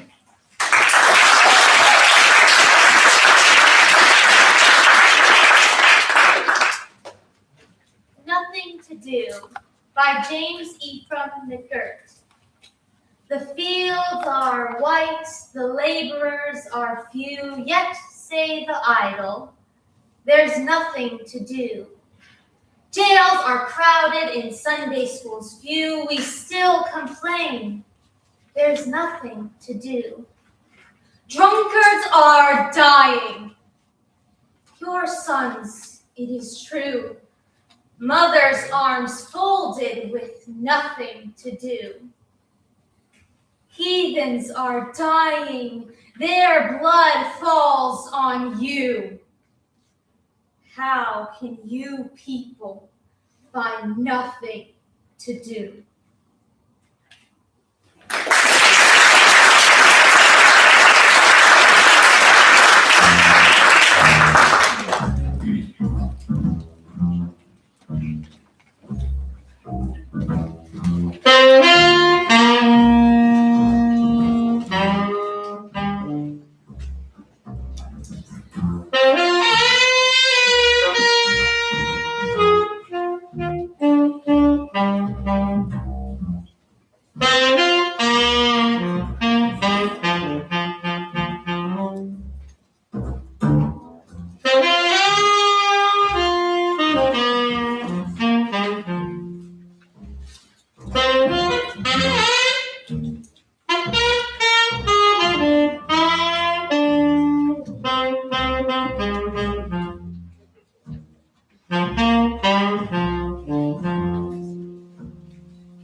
Next, we have Jade Talama.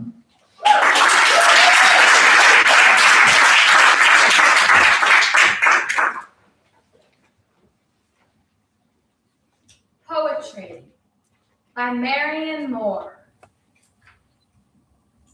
I too dislike it.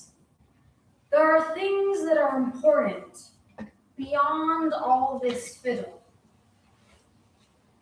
Reading it, however, the perfect contempt for it, one discovers that there is in it, after all, a place for the genuine. Hands that can grasp, eyes that can dilate, hair that can rise, if it must. These things are important, not because a high-sounding interpretation can be put upon them, but because they are useful. When they become so derivative as to become unintelligible, the same thing may be said for all of us, that we do not admire what we cannot understand. The bat holding on upside down, or in quest of something to eat, elephants pushing, a wild horse taking a roll, a tireless wolf under a tree, the immovable critic twinkling his skin like a horse that feels a flea, the baseball fan, the statistician, case after case could be cited, did one wish it.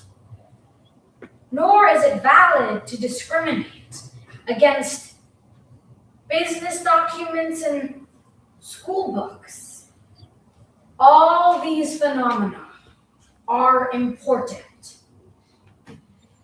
One must make a distinction, however, when dragged into prominence by half-poets. The result is not poetry, nor till the autocrats among us can be literalists of the imagination, above insolence and triviality, and can present for inspection imaginary gardens with real toads in them. Shall we have it?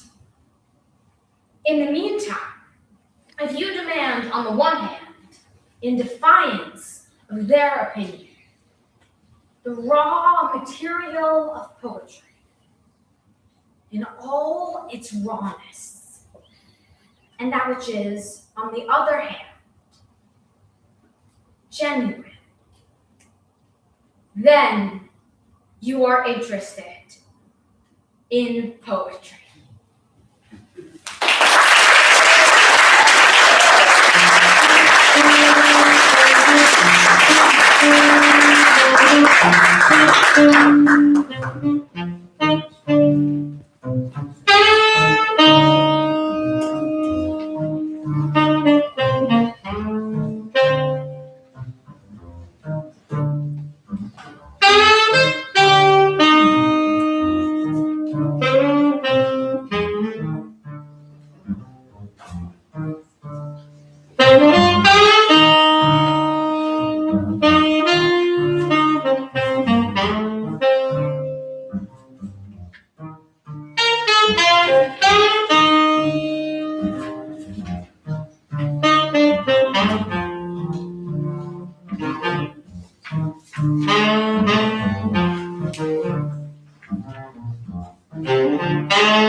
Our next finalist recitation will be from Alexis Maddox.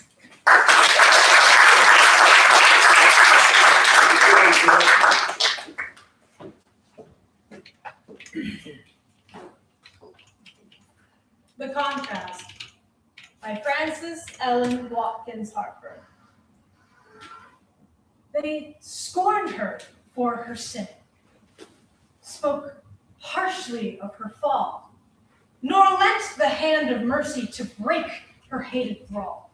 The dews of meek repentance stood in her downcast eye. Would no one heed her anguish? All pass her coldly by? From the cold, averted glances of each reproachful eye, she turned aside, heartbroken, and laid her down to die. And where was he who sullied her once unspotted name, who lured her from life's brightness to agony and shame, who left her on life's billows, a wrecked and ruined thing, who brought the winter of despair upon hope's blooming spring? Through the halls of wealth and fashion and gaiety and pride, he was leading to the altar a fair and lovely bride. None scorned him for his sinning. Few sought through his gold. His crimes were only foibles, and those were gently told. Before him rose a vision, a maid of beauty rare. Then a pale, heartbroken woman, the image of despair. Next came a sad procession with many a sob and tear. A widowed, childless mother, tottered by an humble bier. The vision quickly faded, the sad, unwelcome sight. But his lip forgot its laughter, and his eye its careless light. A moment, and the floodgates of memory opened wide, and remorseful recollection flowed like a lava tide. That widow's wail of anguish seemed strangely blending there, and mid the soft lights floated that image of despair.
And with our final student recitation for today, Shay Dooley.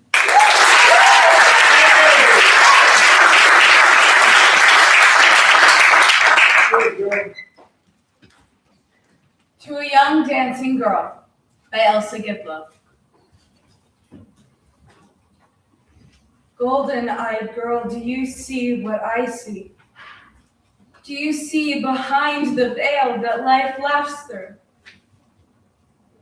Golden-eyed girl, I would like to laugh with you, but my veil is torn, and I see things pass like shadows in the depths of a crystal glass. Golden-eyed girl, you are young as springtime. Your great eyes are dreamful, your rare lips sweet. Shadows matter little to youth with dancing feet. All of life's skeletons wear gay dresses, and youth is deceived by even death's caresses. Golden-eyed girl, you have years to dance and wonder before your life's veil will wear into holes and let you see the hopelessness hidden in souls. You have many moons of laughter, many years to go before you learn how heavy dancing feet can grow.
We've reached the end of round 3.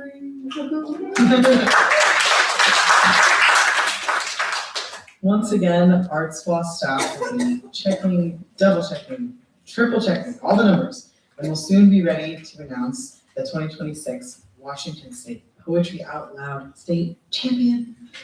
While they are nose deep in that important task, we have more student achievements to celebrate. Let's welcome to the stage Arts and Education Program Manager, Tamar Cranes.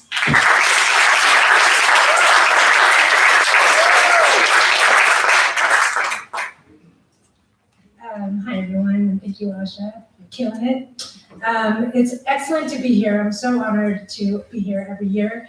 And I'm just reminded that poetry, arts, culture, these things are for everyone, and they can come from anyone, anytime, anywhere, and they do. And I'm so grateful for that and all of you. I'm here to celebrate something called Poetry Forward. Poetry Forward is an original poetry writing competition which ArtsWA opened for school registration for the first time this year, along with offering classroom materials to assist with poetry instruction in classrooms across the state. Each school declared their poet champion in December and January. Those students, along with this year's POL virtual cohort, were invited to submit an original poem to the state competition. A panel of 3 judges reviewed the entries submitted and chose the poems that we are about to recognize. All the poems that were submitted this year will be featured in the newest chapter of our online anthology of student poetry at, wait for it, arts.wa.gov/poetry-out-loud. You made that look easy. Congratulations to the following students who are our finalists in this year's competition. Students, when I call your name, please join me on stage. From Wenatchee Valley College, we have Eva Hernandez Cebreros.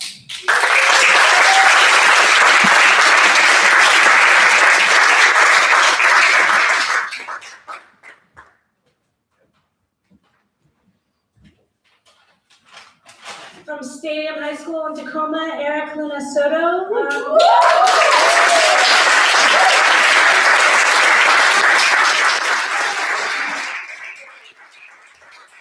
Unfortunately, our third finalist had another commitment because these young people try to do everything and they do all the things so well.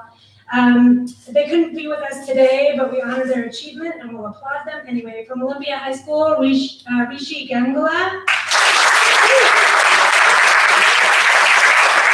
All 3 of these poets and recordings of them reciting their outstanding original work will be featured in a news release from ArtsWA that will publish on Friday, March 13th. Everybody likes a Friday the 13th. And you'll be able to see the newest chapter of the Poetry Forward online anthology on the ArtsWA website after 5 p.m. today.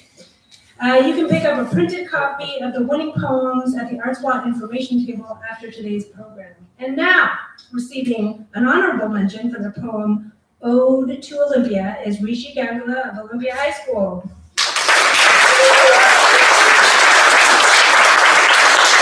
Receiving an honorable mention for their poem Close is Eva Hernandez Cebreros.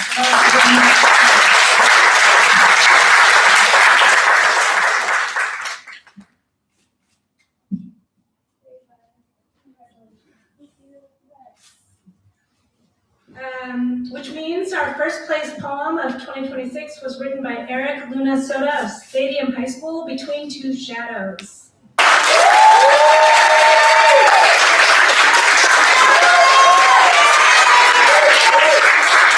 Congratulations, Eric.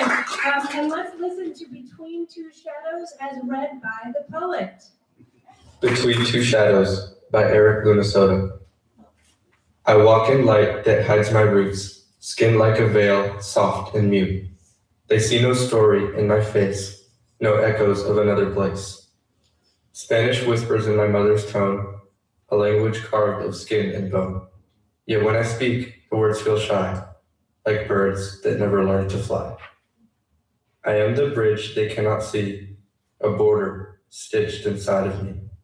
Too pale to claim, too proud to hide, I carry both worlds side by side. But in the mirror, I confess, passing is privilege, passing is stress. A ghost of color, a borrowed name, first gen heart in widow frame.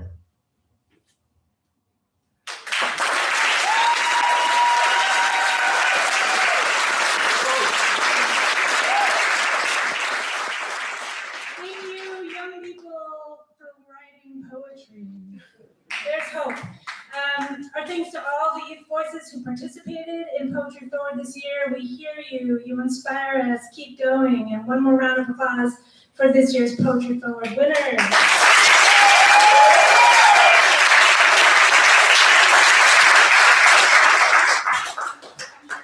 Go this way. I'll just have something for you this way. Let's give them one more round of applause.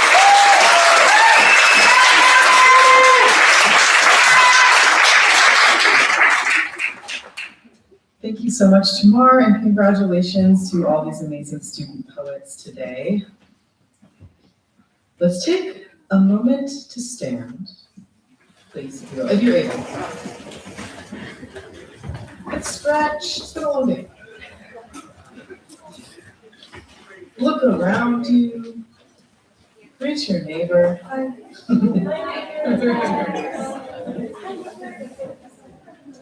And if you feel inspired to, we can dance while we enjoy a few minutes of jazz music therapy from the Korean Candy World Orchestra. Then we'll be right back for our acknowledgements and announcements. This is a pause, not an intermission, so please stay here, but dance if you will. Take it away, Kareem.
Oh, you have it. Okay. Hi. Woo! Okay, thanks for stretching, jazz stretching with us. So before we announce this year's Poetry Out Loud state champion, we need to acknowledge the many individuals and organizations that make this program possible and who supported all our students across the state and all of our regional champions on their path here today. There are so many people at so many levels and in so many ways that it can seem to take forever to name all of them. Seriously, we used to name them all. And it really does take forever, so let's not. We're so grateful to each and every one. If you did not see your name in the program, acknowledgements in our slideshow, they're in the program, which is available in print and it's available digitally. There are QR codes around the lobby. There's endless QR codes and links on the website, so you can find the information and all of the wonderful partners. But some of them include teachers and principals, our regional partners, and our ArtsWA staff. Everyone here at the Tacoma Little Theatre, our judges, thank you so much, judges. We know it's a very difficult task. Our Poetry Forward judges, and the wonderful people making sure that there's magic today for our students and that it's not just a competition. Pavel, Kareem, Greg, and of course, our MC, Asha.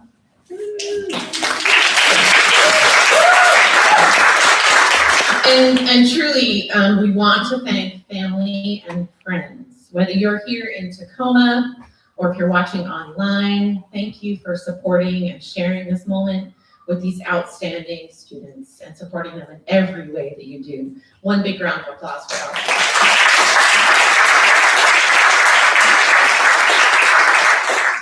Now, it is time to end the suspense. Finalists, will you please join us up on stage?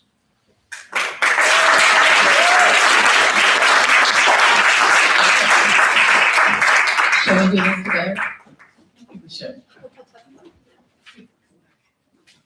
Today, we'll be applauding our finalists and shaking their hands in congratulations. In the coming weeks, each of these students will receive a personalized letterpress print designed by Right 253's Line Break Press. That's where I work for.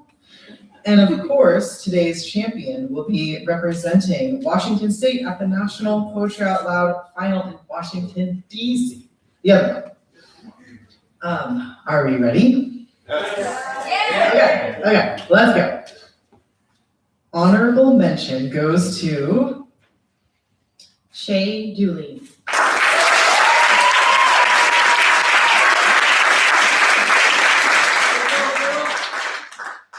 And our other honorable mention goes to Alexis Maddox.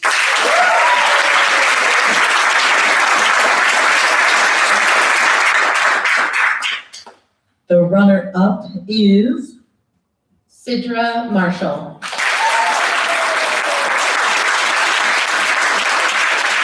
Which means our 2026 Washington State Poetry Out Loud champion is Jade Columbus.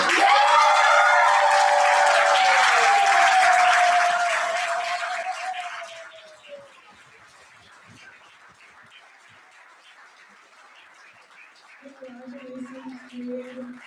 And to your hopeful, be sure to check in with Judy before you leave today, as she has some important information for you. We invite you to cheer on the Washington State champion as she competes at the 2026 Poetry Out Loud Nationals on April 27th through 29th in Washington, D.C. It will be streamed on the National Endowment of the Arts website at arts.gov. There will be information about how to get to that webcast posted on the ArtsWA website at the National Poetry Out Loud website.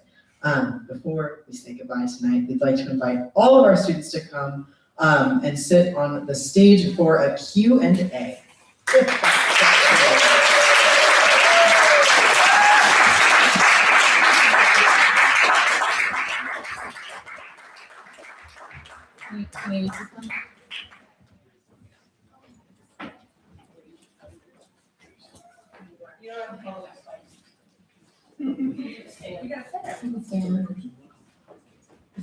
Okay, hi.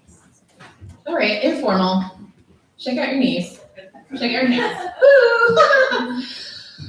Woo! Deep breaths. Okay, here's the easiest part of our day. We know that it's so great to learn a little bit about the students that we've just spent a bunch of hours with.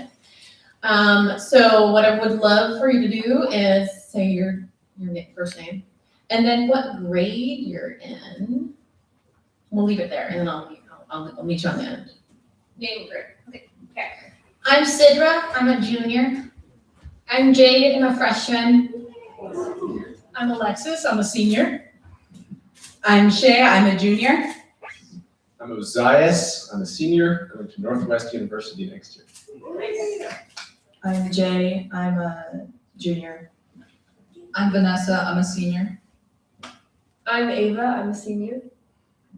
I'm Sophia. I'm a freshman. We should make a comment that any of these students that aren't seniors could actually come back. Yes, We'd yeah. love to see them again. We love repeat. Great. And it's not often that we have a bunch of freshmen, actually. So this is great. So tell us a little bit about how you picked the poems you selected. I just kind of read a bunch of the ones on the website in the anthology and chose the ones that sounded coolest and sort of different. I also was browsing the website and looking at poems, and I really found some that really resonated with me. And Yeah, I felt already the I would like horror or women's suffrage, stuff like that. I also went through like almost every single poem on the website, but I specifically chose poems with like similar themes that express them in very like different ways. If you can imagine, I am a musician. So that was a clear choice for my first one. And on children is definitely a theme that I really believe in and I think is true. I picked poems that I could find meaning in, and a lot of the time my specific goal is to find ones that I think say something that someone might need to hear. I usually try to pick poems that I resonate with and speak on issues that I also want to help push forward and educate people on. I think it's really important to not just like your poem, but to say something with your poem. And I also wanted to have a little bit of fun. This is my last year of doing poetry out loud at any level. And I wanted to get some variety as well. So, yeah. I picked my poems particularly relating to the time period we're in right now, and because they related to me and personal things in my life. So I tried to pick something that related on a personal level and on a global level that I could like portray in a way that would be seen from smaller groups of people to everybody. I read every poem in the anthology, and then I picked ones that I could sort of hear my voice in, and then I narrowed it down by thinking about which poems that I liked contrasted with one another. Those are powerful words. And I want to just note for folks, this year's anthology was much smaller. So students only had about 400 poems to pick from, which is some of why we heard a number of repeats, and this is happening across the country. We're not unique. Everyone's working with a much smaller anthology. It went from being around 1,100 to 400, and they were all completed. Hi, do we have a question in the audience? What prompted that change? Oh, what prompted that change? That's such a spicy question. I would love to talk about that. Let's focus on the students for now, but we can talk about some of the changes that happened at the national level, at the National Endowment of the Arts. Changes happened. Staffing changes. Are we still live streaming? Just kidding.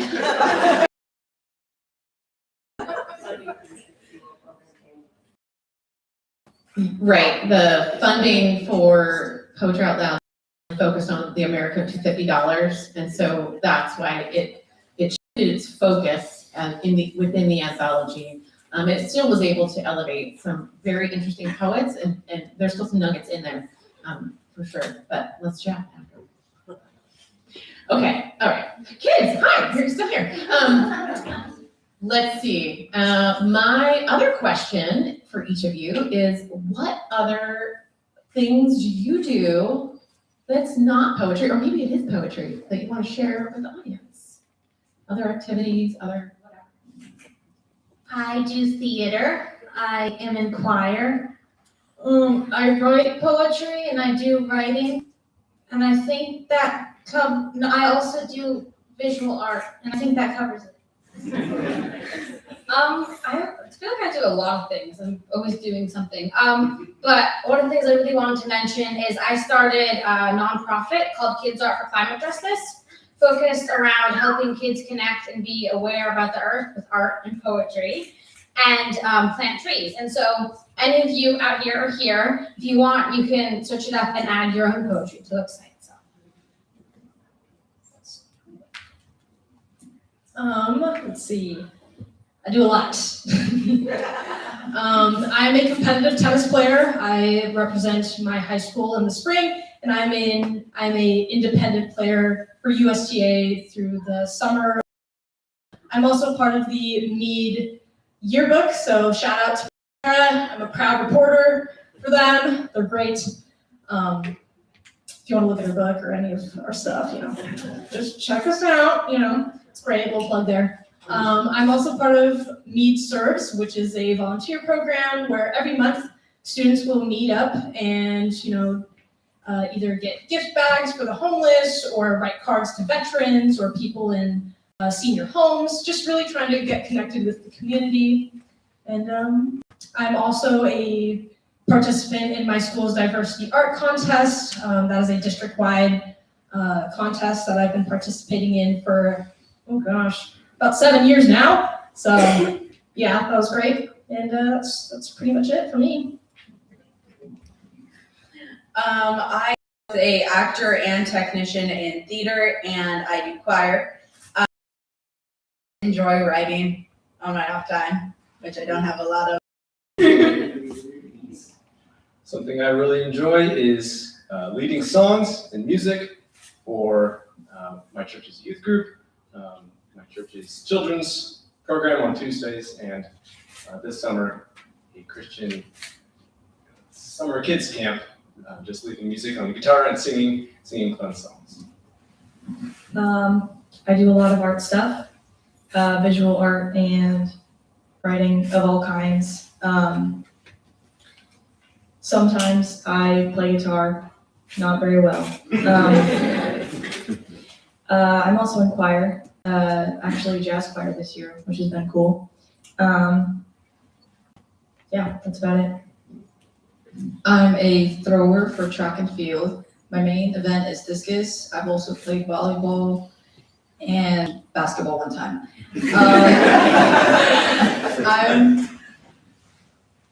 I also have an internship. I've held on to a long-term internship I've held on to since junior year, and I'm going to be returning again as a senior. I'm very excited. I'm very big into performing arts like theater and poetry and choir, and that's how I'm spending most of my time. I do volleyball for my school and club in the fall and winter, and then right now I'm in track and field. I do long jump and high jump and hurdles, and then I'm also in orchestra. I play the violin, and that's pretty much it.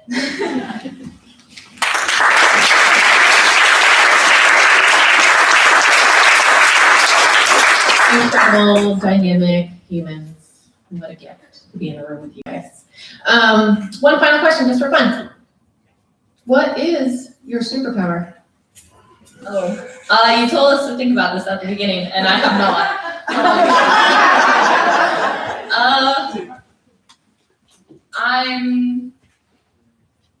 I like school.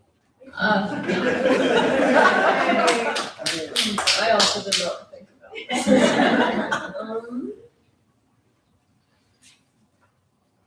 I would say my superpower would be being unaware of time.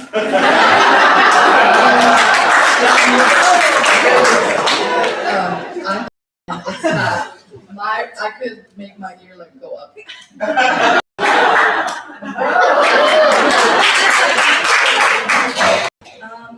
don't know. I would say I'm a pretty creatively minded person. Yeah, just art related things, I guess. I was gonna say the singing songs thing, but I already said that. I guess that I'm pretty average at bananagrams, but I really like it. I've said it before, and I will say it again. My superpower is being loud. Problem is I cannot turn it off. I'd say my superpower is being born to dilly-dally, but when I need to log in, I log in. So, yeah. I never really thought about this. I don't know. A superpower I try to have is to just be me, but I don't know if I always do that. I try to though. So. My superpower is resilience. Yay.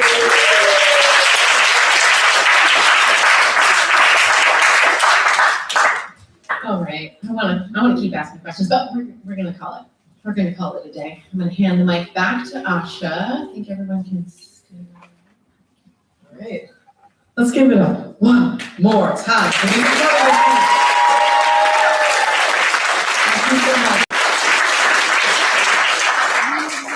And that concludes our 2026 Washington State Poetry Out Loud Final Competition. It has been truly such a pleasure to present this program and to bear witness to the art of these amazing students. So thank you so much for joining us today. Please travel safe. Turn your clocks forward. It's spring, you guys. And have a terrific rest of your weekend.